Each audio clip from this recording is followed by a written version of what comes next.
사회 하신 장로님이 1부도 2부도 좋은 말씀만 해주십니다. 그 1부 예배 때는 또 강장로님 사회하시면서 담임 목사님 나오셔서 설교 해주시겠다 그래가지고 졸지에 내가 담임 목사가 되는 거야. 또 한 가지 걱정이, 그럼 우리 아들은 어떻게 하나?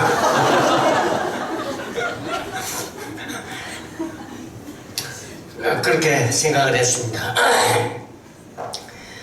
40년 넘게 강단에 섰습니다만 은퇴한 뒤에는 모처럼 한 번씩 강단에 서면은 좀 마음이 설레기도 하고, 그리고 또 오랜만에 서면은 자꾸 말이 많아집니다.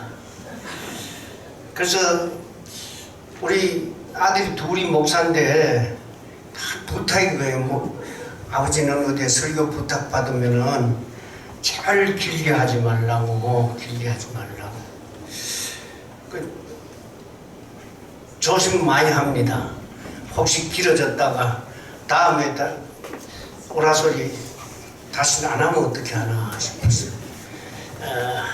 가능하면 길게 안 하려고 그럽니다만은 자꾸 이렇게 나이 많아지다 보면 말이 많아져요.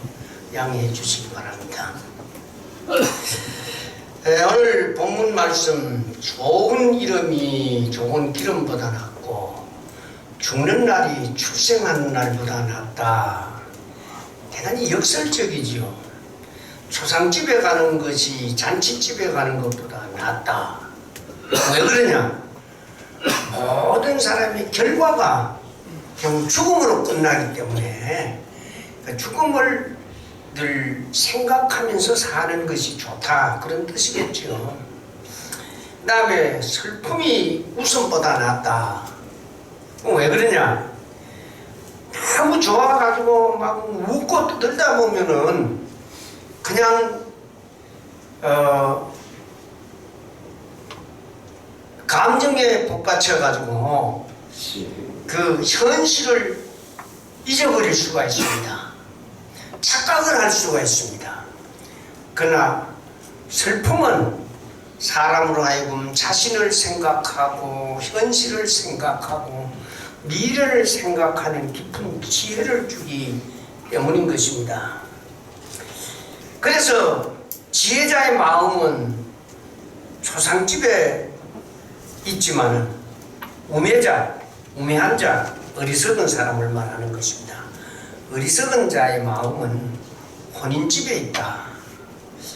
사실 초상집은 별로 안 좋죠. 저는 그 촌에서 살면서, 그때는, 요즘은 전부 다 이게 장이 차로죠. 하지만 옛날에는 그 사람이 상여를 메고 가잖아요. 메고 가가지고 이제 그 매장을 하는데, 전 초상집에 가면 물도 마시기 싫어요. 왠지 삐름직해요. 그래가지고 어떤 사람들은 뭐 산반밥 맛 좋다 그러고 잘 먹는데, 산에 가면은 어쩔 수 없이 먹어야 되는데 도저히 먹을 수가 없어요. 그래가지고 점심도 굶고 저 어디 산 계곡에 가가지고 물 시큰 마시고, 그래 집에 와가지고 저녁 먹고, 초상집에 가서는 도저히 밥이 안 넘어가요. 음식이 안 넘어가요. 물도 마시기 싫어요. 근데 적어도 인류 역사의 최고의 지혜로운 사람으로 알려져 있는 솔로몬이, 지혜로운 자의 마음은 초상집에 있지만 어리석은 자의 마음은 혼인집에 있다, 잔치집에 있다. 그리고 그때 제 생각이 아주 엄청 어리석었던 것 같습니다. 그러면서 사람의 이 종말에 대한 것을 설명하고 있습니다. 그래서 오늘 함께 생각하고자 하는 제목을 삶과 죽음이라는 제목으로, 죽음에 대한 이야기를 하면 별로 기분이 좋지 않죠. 사는 이야기 해야지 죽는 이야기하고 그렇죠. 그러나 어쩔 수 없이 우리는 이걸 그냥 생각도 안 하고 넘겨버릴 수는 없습니다.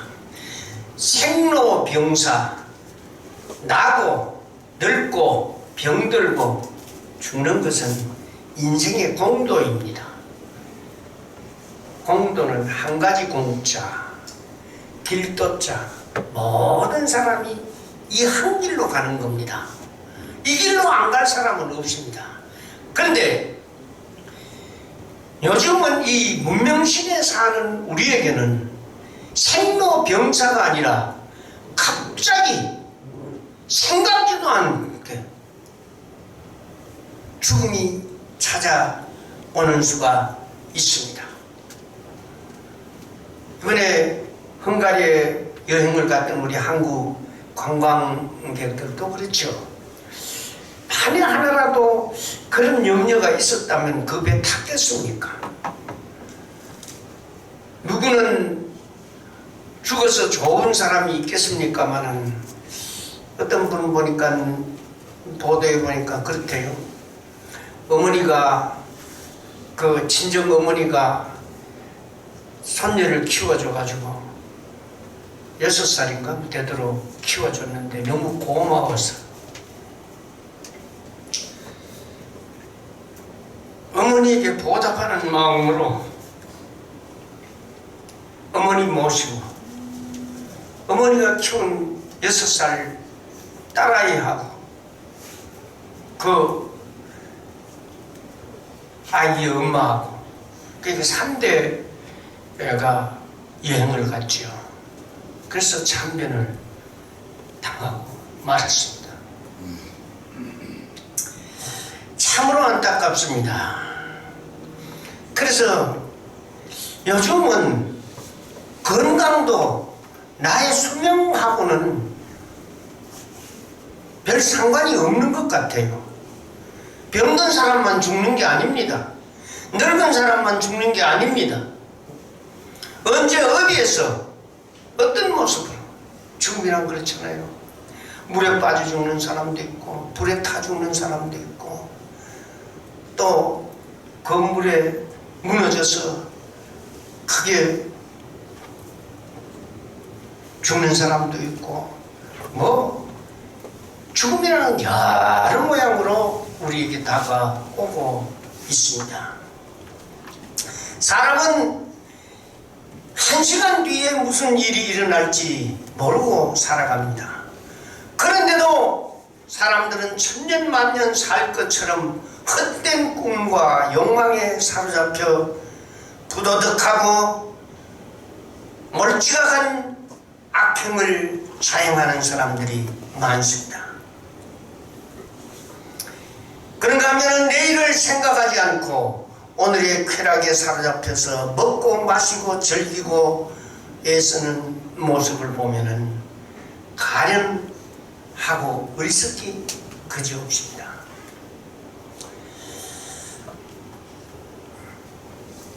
롱펠로는 이렇게 말했습니다. 날카로운 낫으로 거두어들이는 사람이 있다. 그 이름은 죽음이다. 그는 그 낫으로 한꺼번에 이삭이 될 줄기까지 잘라 버릴 뿐만 아니라 그 이삭 속에 섞여 있는 꽃까지도 한꺼번에 베어버린다 라고 말했습니다. 그러면 도대체 삶이란 무엇이며 죽음이란 무엇인가 물어보지 않을 수가 없습니다. 타고는 이렇게 말했습니다. 날때 차디찬 소리를 울리고 태어나서 분소리 해가면서 살다가 실망하고 죽는 것은 사람뿐이다 라고 말했습니다. 불교에는 가면 사문유관이라는 게 있습니다. 뭐냐, 석가모니가 동서남북 사방 그 문을 나가면서 깨달은 것을 말하는 것이죠. 그래서 석가모니가 첫 번째 동문으로 나갔습니다. 동문으로 나가니까 나이 많아 늙은 노인이 허리는 구부라지고 지팡이를 짚고 가뜩이며 걸어가는 모습을 보았습니다. 아, 사람이 살다가 늙으면 저렇게 되는구나. 너무 서글프지요. 그래서 그냥 돌아왔습니다. 돌아와가지고 다시 남문으로 나갔습니다. 남문으로 나가니까 어떤 병든 환자가 길거리에 누워가지고 배는 부어가지고 이렇게 산처럼 배가 뿡뿡 부어있고 숨은 차서 하는 그 소리를 들으니까 야, 사람이 살다가 저렇게 되냐, 저래서 마치는가, 너무 슬펐습니다. 다시 돌아왔습니다. 그 다음에는 서문으로 나갔습니다. 서문으로 나가니까 죽은 사람을 장례하기 위해서 묻기 위해서 상례를 메고 나갑니다. 상례를 메고 나가는데 크게 많은 사람 상례를 메고 상례 소리를 하고 가고 상주들은 그냥 눈물 콧물을 흘리고 울고 불고 그렇게 나가거든요. 그러면 이게 사람의 마침이 바로 이걸로 끝나는 것이구나. 너무 허망했습니다. 다시 돌아왔습니다. 마지막으로 북문으로 나갔습니다. 사문이 그 바람을 짊어지고 뭔가를 두드리면서 걸어가는 것을 보았습니다. 이 사문은 뭐냐면은 집을 떠나서 돌을 찾기 위해서 애쓰는 사람을 말합니다. 그래서 스카모니는 깨달았습니다. 그렇지, 사람이 뭔가 돌을 찾아야지, 길을 찾아야지, 이렇게 슬픔으로 이렇게 아픔으로 비참하게 끝낼 수 있겠는가. 그래서 이 사문유관 이후에 석가모니가 출가를 하게 됐다는 겁니다. 여러분, 만일 오늘 삶의 쾌락이나 안일에 빠져서 시시각각으로 다가오는 죽음을 잊고 산다면은 무엇과 같으냐면요, 예를 들면은 저 63빌딩이 있잖아요. 63빌딩 옥상에 올라가 가지고 놀던 사람이 그만 헛디뎌서 떨어졌습니다. 62층까지 내려올 때 그 사람은 죽었어요, 살았어요? 예? 살았죠. 살기만 했습니다. 털고 다녀도 다친 데 없지. 62층까지 내려올 때는 그 사람들 아이고 저 사람 죽는다고 안타까워하는데 아마 그럴 여유는 없지만 예를 들어서 한번 생각해 봅시다. 근데 막 모두 안타까워 그랬는데 떨어지는 사람 내려오면서 정말 아무 일 없잖아요. 그냥 나 괜찮다고, 아무 일 없다고, 걱정하지 말라고. 그런데 순간에 63층까지 다 내려와서 바닥에 딱 떨어지는 순간 어떻게 돼요? 그냥 우리가 산다는 게 이런 겁니다. 우린 죽음을 전제로 하고 살아요. 언제 당할지 모릅니다. 이 어리석은 사람이 63층에 떨어지면서 62층까지 노를 때 아무 일 없으니까 나 아무 일 없다 걱정하지 마라 그러니까 똑같은 것이죠. 순간 바닥에 닿는 순간에 몸이 박살이 나죠. 이제 사람 밀리고 막 찡기면은요, 경상도 사람은 아이고 사람 터져 죽겠다고 사람 터진다 이래죠. 전라도 사람들은 뭐라고 음에 사람 깨져 죽겠네 이래. 근데 정말 그 고층 건물에 떨어지면 순간적으로 막 깨져 죽지. 그러니까 우리가 산다고 하는 것이 그렇게 안심하고 안전하게 생각할 문제가 아니라는 것입니다. 나는 지금 여기에 살고 있습니다. 근데 왜 이 삶에 끌려 나왔는지 나도 모릅니다. 우리 아버지 어머니도 나 같은 아들을 낳고 싶어서 계획하고 낳은 거 아닙니다. 그렇게 계획하고 나서 이렇게 기도 잠깐만 하고 볼품없이 우리 아버지 어머니가 나를 낳았겠습니까? 그냥 털이 그래도 누가 보더라도 그럴듯하게 낳았겠죠. 제가 목회할 때요, 교회를 옮기려고 그러면 대부분 이제 그 목사님 청해가지고 설교를 들어봅니다. 들어보고 이제 결정해요. 저는 그 설교 들어본다고 와서 설교해달라고 하면 안 가요. 아니, 저 유집사님 계시지만 포항 중북교회 갈 때 저 설교 안 했어요. 그 왜 그러냐면은 사람이 털이 이래 좀 그럴듯하게 생기면은 설교 시작하기 전에 한 3, 40점 따고 들어가요. 아, 목사님 괜찮다. 한 3, 40점 따고 들어가는데 이 뭐 강단에 서면은 이렇게 턱만 내다보니 그러면 따고 들어가는 곳하고 한 3, 40점 까고 들어가는 거예요. 그러니 아이고 그래 될 바에는 차라리 안 가는 게 좋겠다. 그럼 전 그 설교하다 그러면 그러죠. 내가 가가지고 설교는 사람 마음 감동시키려고 그 설교하는데 점수 달라고 내가 설교가 되겠습니까? 난 그 점수 달라고 그 설교 안 한다고. 꼭 듣고 싶으면 제가 심무하는 교회 뭐 낮이든 밤이든 뭐 연락 안 하고 오셔도 되고 연락하시지 말고 와서 그냥 보고 그렇게 결정하라고. 그래요. 그 잘 안 가요. 왜? 내가 그럴듯하게 생겼으면 오지 마라 그래도 한번 간다 그러죠. 그러니까 우리 아버지 어머니도 전혀 나 같은 아들 낳을 생각을 계획을 안 했을 겁니다. 왜냐하면은 생명의 심리는 하나님께 속한 것입니다. 사람이 이러고 저러고 마음대로 할 수 있는 일이 아닌 것입니다. 우리는 이와 같은 삶이 끝나기 전에 삶의 구실이 무엇이며 삶의 목적이 무엇이며 우리의 삶의 종착지는 어디인지 깊이 생각하면서 살아야 합니다. 살기 위해서 먹느냐 먹기 위해서 사느냐 묻는다면 뭐라고 대답하겠습니까? 다들 살기 위해서 먹는다 그러지 먹기 위해서 산다 그러겠어요. 그런데 많은 사람들이 그럼 뭘 위해서 사느냐고 되물으면은 글쎄 내가 뭘 위해서 사나? 그 대답이 바로 터져 나올 사람은 별로 없을 겁니다.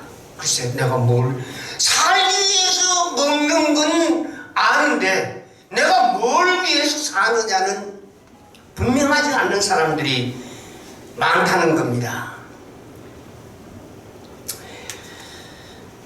수많은 사람들은 그때그때 환경에 적응하면서 형편 따라 바람 따라 물 따라 구름 따라 그렇게 살아가는 사람들이 많습니다. 어떤 사람은 말하기를 사람은 일을 하기 위해서 태어난다. 그래서 열심히 일하고 성공하는 사람들도 많습니다. 그러나 그게 정답일까? 한 잔 먹고 기분이 근하하게 취하면은 노세 젊은 노세 늙고 병들면 못 노나니 그리고 소리를 합니다. 그런 소리를 들어보면 사람은 놀기 위해서 태어난 것 같아요. 늙으면 못 노니까 젊었을 때 실컷 먹고 마시고 한번 인생을 즐겨보자는 것이죠. 근데 어떤 사람은 또 입신양면을 위해서 태어났다고 합니다. 다시 말씀드리면 출세하기 위해서. 호랑이는 죽으면 가죽을 남기고 사람은 죽으면 이름 석자를 남긴다 그랬습니다. 그러나 그것이 인생의 삶의 목적이라면 수많은 사람들 가운데 재구실을 하고 죽는 사람이 몇 사람이나 되겠습니까? 에? 우리나라 5천만 인구 가운데 몇 명이나 되겠습니까? 그러면은 그 입신양면이 모든 사람들에게 주어진 의무이거나 책임일 수는 없는 것입니다. 철학자 아리스토텔레스는 말했습니다. 사람은 완전 무결한 행복을 위해서 태어났다고. 그래서 사람의 일거수일투족이 행복을 얻으려는 노력이요 움직임인 것입니다. 일종의 자살하는 사람도 행복에 대한 착각이죠.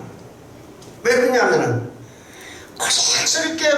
고생스럽게 살아왔습니다. 근데 지금도 고생스럽습니다.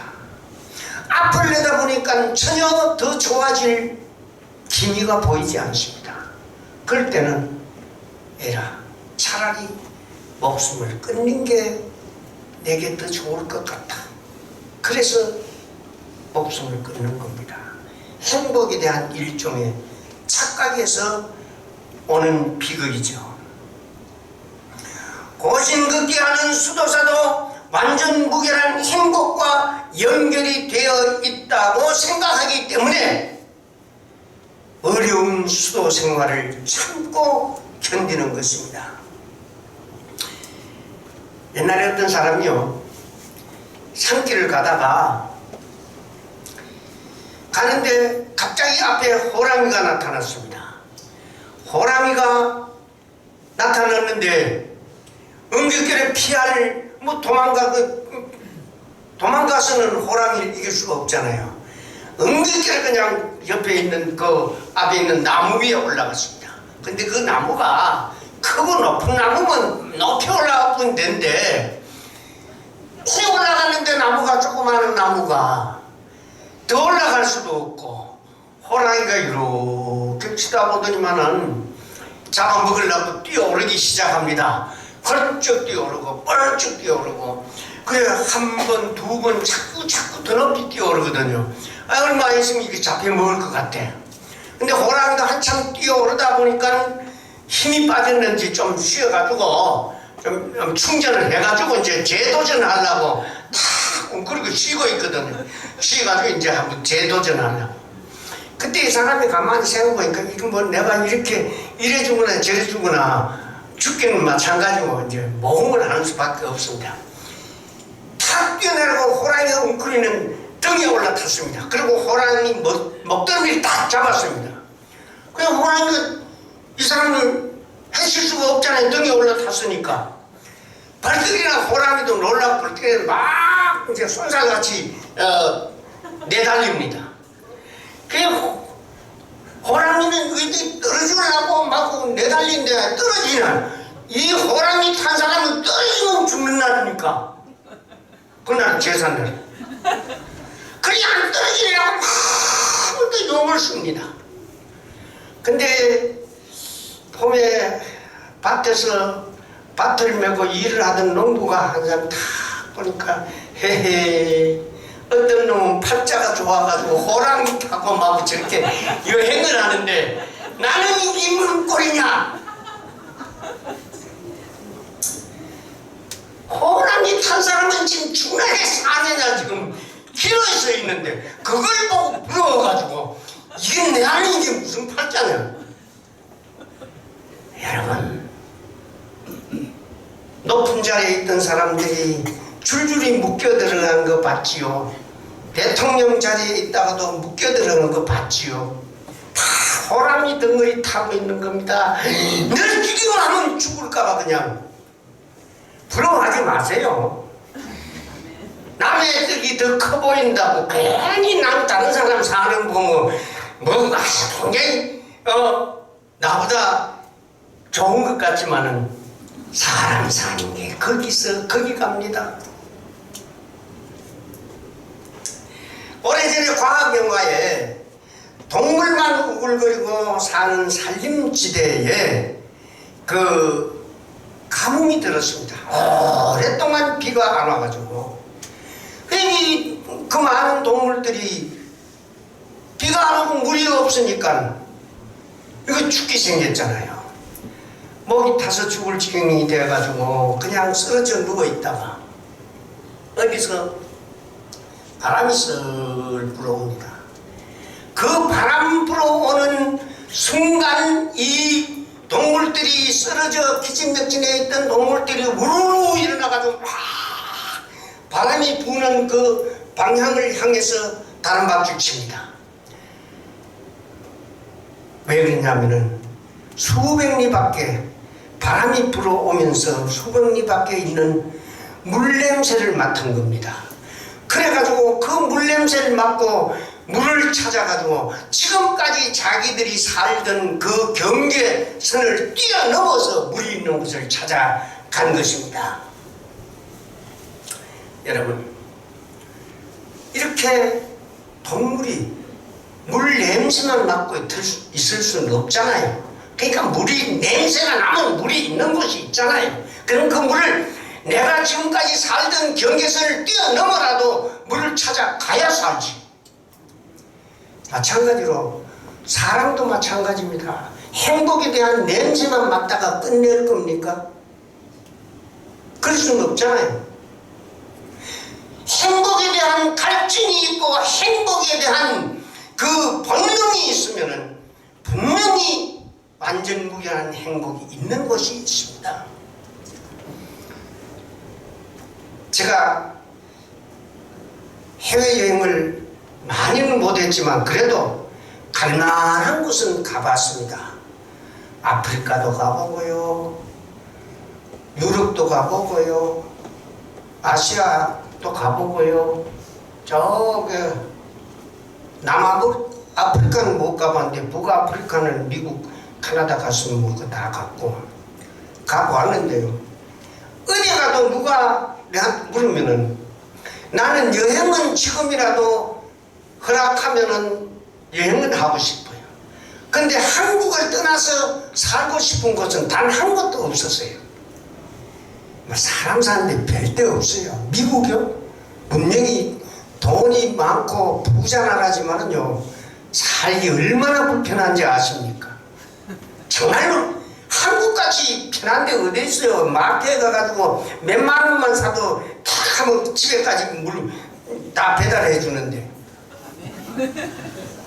미국에는 그런 거 꿈도 못 꿔요. 자, 독일의 한 시인이 인생 문제로 깊이 고민을 하다가 밖에 나가서 이렇게 읊었다고 합니다. 달아 달아 밝은 달아, 진정한 평안이 어디 있느냐? 토성이냐 목성이냐 해왕성이냐? 그렇지 않으면 남극이냐 북극이냐? 진정한 평안이 있는 곳이라면 나는 가보자 한다. 정든 고향 단천 부모 형제 처자라도 버리고 나는 가보자 한다. 살아서 못 가면 죽어서라도 가리라 하면서 평안을 갈망했다고 합니다. 여러분도 그렇잖아요. 살아서 못 가면 죽어서라도 가야죠. 그렇습니다. 그 행복이 이 세상에 없다면 저 세상에라도 분명히 있을 것입니다. 이 밀림에 사는 동물이 자기들이 사는 경계 안에서 물이 없으니까 물냄새 나는 곳을 찾아서 그 경계선을 뛰어넘어 물을 찾아갔듯이 우리가 이 살고 있는 지금 이 환경, 이 세상에 없다면 이 세상의 경계선을 뛰어넘어서라도 가야죠. 정신물리학자의 창시자여 심리학자인 페이나는 이렇게 말했습니다. 사람이 한 세상을 사는 게 아니고 세 세상을 산다고. 첫 번째 세상은 잠만 자는 세상, 두 번째 세상은 자다가 깼다가 하는 세상, 세 번째 세상은 영원히 깨어있는 세상. 이걸 말하자면 페이나가 말한 대로 하면은 잠만 자는 세상은 어머니 뱃속에서 10달 동안 사는 태내 세계를 한 세상으로 본 겁니다. 그 다음에 두 번째 세상은 바로 이 세상, 자다가 깼다가 자다가 깼다 반복하잖아요. 그 다음에 셋째 세상은 하나님의 나라, 저 세상. 거기는 가면 영원히 깨어있는 곳입니다. 그런데 어머니 뱃속에서 이제 이 세상에 태어나잖아요. 이 세상에서 보면 출생이지만은 태의 세계에서 보면 그게 죽음이에요. 아이고, 아니 그 성인인 어머니가 아기 낳는데 그렇게 고통스럽다면은 그 태어나는 아기는 말랑말랑한 그 풍선 같은 그 아기가 얼마나 고통스럽겠어요. 제가 상주에서 심호할 때 그 우리 교회에 다니는 아가씨가 하나 결혼해가지고 애를 낳았어요. 애를 낳는데 뭐 그냥 며칠을 산고를 치르다가 애를 낳았는데 애 머리가 오일처럼 이렇게 길드맣게 됐대요. 그렇게 이제 그 남편이 교사인데 이제 그 장모되는 사람이 와가지고 이제 바라지를 하고 있는데 병원에 이제 오더니만은 애가 머리가 이마 오이끝이 이만하게 되지. 아니 어머님 이 아이가 왜 이렇습니까? 머리가 왜 이렇습니까? 너무너무 머리가 낀 채 고생을 해야 이렇게 늘어져. 그러니까 장모가 이거 뭐 좀 있으면 괜찮아진다고. 그 며칠 지내니까 정상으로 돌아왔잖아. 자, 이 정도 되면 얘가 죽는 겁니까? 사는 겁니까? 그러니까 태의 세계에서 보면은 이 출생이 죽음이에요. 근데 이 세상에는 출생이잖아요. 아들 낳았다고 기뻐하고 딸 낳았다고 기뻐하고 축하하고. 그런데 태에서 그 애가 태어나면서 우는데 두 가지 의미가 있대요. 처음에 탁 울 때는 나 죽는다 그러고 우는데 딱 태어나서 눈을 떠 보니까 아이 세상에 어머니 뱃속에 깜깜한 게 있다고. 이거 어디 이런 세상이 있어. 아 놀래가지고. 근데 둘째 세상에서 셋째 세상에 넘어갈 때도 마찬가지예요. 우리 이 세상에서 보면 죽었어요. 아무개 어머니가 죽고 아버지가 죽고 뭐 누구가 죽고 죽었어요. 이 세상에서 보면 죽었다고 그냥 모여가지고 슬피 울고 위로하고 그러죠. 하나님의 나라에서는 아무개 한 생명 태어났다고 천군 천사들이 함께 모여가지고 출생 축하 파티도 하고 그럴 거 아니에요. 근데 그러면은 이 첫 번째 세상에서 아이가 할 일이 뭡니까? 두 번째 세상에 태어나서 필요한 걸 만드는 겁니다. 사실 뭐 어머니 뱃속에서 이목구비가 뭐 필요했어요? 팔다리가 뭔 필요가 있어요? 거기서 축구를 할 겁니까? 야구를 할 겁니까? 뭐 육상을 할 겁니까? 뭐 어디 관광을 갈 겁니까? 뭐 눈이 뭐 필요 있습니까? 아무도 필요 없잖아요. 그렇지만 그걸 다 구별하게 갖춰 태어나야 이 세상에 두 번째 세상에 와가지고 행복하게 사는 겁니다. 이거까지 뭐 필요했다고 아무것도 안 만들고 사용되기만 더 해가지고 태어났다고 가정을 해봅시다. 그런 일이 없지만 그럼 뭐 살아나겠어요? 못 살죠.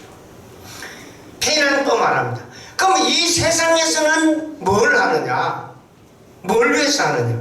세 번째 세상에 들어가는데 필요한 것을 만든다는 거예요. 그래서 우리는 도덕을 이야기하고 양심을 이야기하고 신앙을 이야기하는 거예요. 그냥 살다가 이것으로 끝나버린다면 도덕 양심은 지켜서 뭐합니까? 그 거치장스러운 거 뭐 때문에?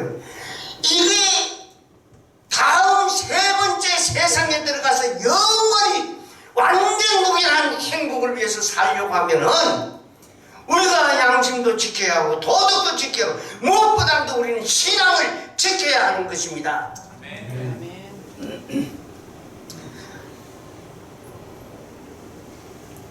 탈무드에는 이런 이야기가 있습니다. 세 친구가 있는데 어떤 사람이 한 사람은 아주 죽고 못 사는 친구고 그 다음에는 그냥 가까운 친구들이고 한 친구는 뭐 있어도 그만 없어도 그만 별로 없어도 불편을 느끼지 않는 그냥 그리 알고 지내는 설정 멀쩡한 친구가 있습니다. 근데 이 사람이 어느 날 왕으로부터 호출을 받았습니다.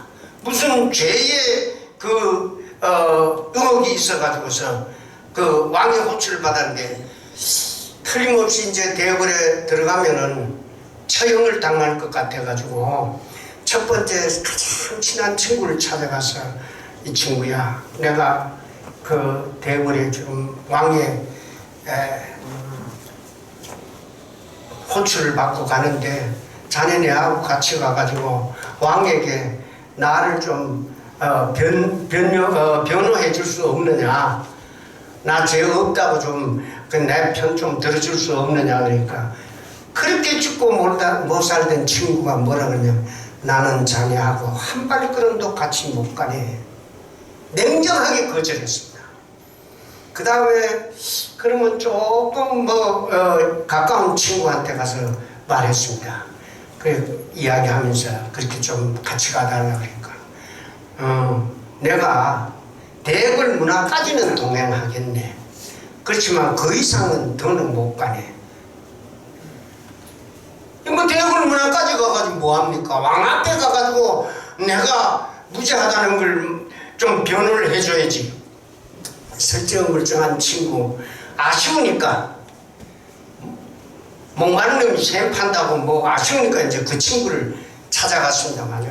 이야기했더니 아니 자네 같은 사람이 벌을 받으면 안 되지. 내가 같이 가겠다고. 왕 앞에도 내가 당당히 가가지고 내 자네 무죄를 내가 변호를 하겠다고. 그래서 떠났답니다. 근데 이 세 친구가 누군지 압니까? 제일 첫 번째 죽고 못 사는 친구는 재물입니다. 살아있을 때야 돈보다 더 좋은 게 됐으니까 돈 때문에 뭐 자식도 죽이고 부모도 죽이는 세상인데 이게 보통 일입니까? 돈이 제일 친한 친구는 돈입니다. 근데 돈은 내가 목숨이 딱 끊어지면 한 발짝도 나를 따라오지 않습니다. 죽는 순간 나와 인연이 끊어지는 겁니다. 그 다음에 두 번째 좀 가까웠던 친구는 누구냐면 가족과 친지 친구들입니다. 그 사람들은 대궐 문화까지는 갑니다. 그 뭐냐면은 장례식 날 가면은 하관식 할 때 이렇게 지켜보면서 눈물 흘리고 콧물 흘리고 그것밖에도 합니까? 누가 그 무덤 안에 나도 같이 묻히겠다고 뛰어들 사람이 있습니까? 아무도 없어요. 그게 대궐 문화까지밖에 못 가요. 세 번째 설정멀쩡한 친구는 누구냐? 신앙입니다. 우리가 생활할 때는 신앙이 뭐 그렇게 소중하다, 물론 그렇게 생각하는 사람도 많지만은 우리는 별로 소중함을 못 느끼고 살 때도 있습니다. 그런데 막상 하나님 앞에 설 때에 천국 문에 닫아라 하나님 전에 나갈 때에 나와 끝까지 동행할 친구가 누굽니까? 믿음밖에는 없습니다. 믿음만이 우리를 살릴 것입니다. 여러분, 공자도 말했습니다. 좁은 도면 석사도 가라 그랬습니다. 아침에 돌을 발견하면 저녁에 죽어도 한이 없다 그랬습니다. 그러나 그는 죽음 앞에서 동양이 기울고 태산이 무너지는 것과 같다고 탄식을 했습니다. 왜? 믿음의 돌을 발견하지 못했기 때문인 것입니다. 충신 성삼문도 형장에 끌려가면서 이런 글귀를 남겼습니다. 격고 최인명 회수 이력사 황천 무일정 금야 숙수가라. 무슨 말이냐면은 격고 최인명, 내 생명은 지금 배틀의 북을 치면서 재촉하듯이 내 생명을 재촉하는데 회수 이력사라. 머리를 돌려서 서쪽 하늘을 바라보니 해는 뉘엿뉘엿 서쪽 하늘에 지는데 황천 무일점이라. 황천은 저승이죠. 저승에는 여관이 없다는데 금야 숙수가라 오늘 밤 내가 누구 집에 가서 머무를꼬 탄식한 겁니다. 인삼노경 좋다 해도 널 연길 못 막고 진시황의 불사약도 죽는 데는 허사라. 인생 한번 죽는 길을 누가 감히 피할 소냐.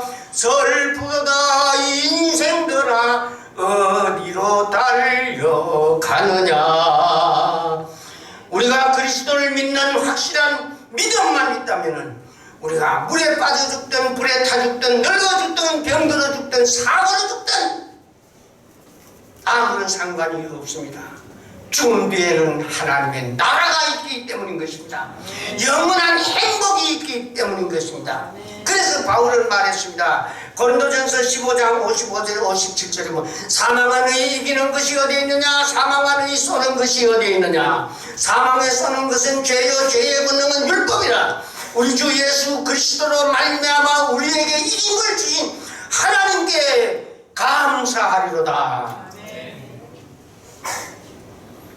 우리에게도 언제 어떤 형태로든지 죽음에 이르게 될 것입니다. 그러나 여러분 예수 그리스도를 믿는 확실한 믿음만 있다면 어떤 모습으로 죽음을 맞든 우리에게는 걱정이 없습니다.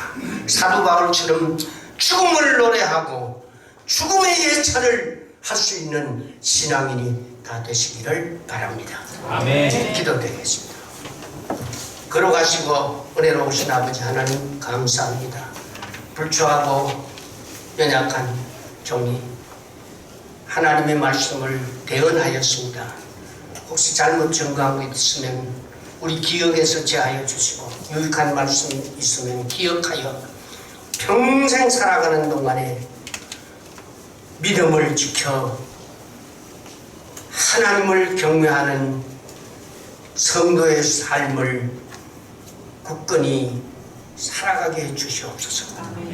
마지막에 사도 바울처럼 죽음을 노래할 수 있는 승리자가 되게 하여 주시옵소서. 예수님 거룩하신 이름 받들고 간절히 기도드리옵나이다. 아멘.